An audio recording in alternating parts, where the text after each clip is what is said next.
You have to have patience. You have to wait overnight so that the mint flavored is absorbed by the chicken meat. You know what happened yesterday? The chicken was munching on my mint in my garden. So I waited overnight. So today morning, kasak, the chicken meat is here and we are going to make chicken biryani out of this. I can give you 10,000 reasons why you should make biryani. The one most important reason is I felt like eating, I should make it and eat it. I never got this wonderful idea for making the biryani. Feed your live chicken mint, and that's when the chicken will also smell like a little bit mint. So now add the chicken pieces into the pan. The real flavor in the biryani comes because of the brown onions. Next time I am going to feed these brown onions to the chicken and see how the biryani will taste different. Love of any biryani is brown onion. So first, to this we are going to add some salt, oil in which these brown onions have been fried. While mixing this chicken, add each ingredient carefully. So a little bit of turmeric, ginger garlic paste. Today I feel like eating hot biryani, so I am adding a little extra chili powder, coriander powder, a little bit of garam masala, mint leaf, coriander leaf, and add curd.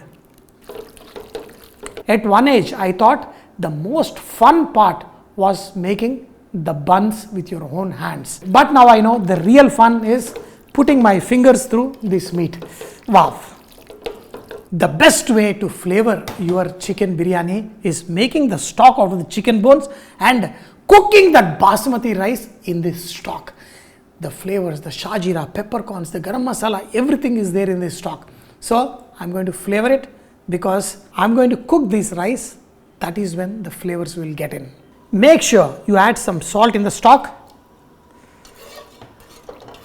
For every 1 cup of rice, add 2 cups of chicken stock. Bring this to a boil. Add the basmati rice that has been soaked for at least 30 minutes. We are cooking this in absorption method. So mix it once and let it cook till the rice is almost 90% done. The masala is all nice and ready. The rice, we have done the absorption method and we cook the rice in the stock, chicken stock. Now get this rice and put it on top. Make sure you drop it by layers. The rice has to pass through the air. That is the reason why we always put it from the top. That will give the fluffiness for your basmati rice. Drop in some brown onion, some saffron water, put the lid on, some weight on. Let it go on top of the stove where first 10 minutes on little high flame, next 10 minutes on medium, the last 10 minutes on slow flame, total 30 minutes, and your biryani will be perfectly ready. The one which is supposed to be ding-ching has been bearing the weight on biryani top.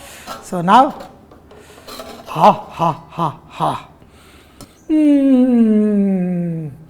This is the first act, enjoying the aroma. Some things in life, you have to change the position and angle.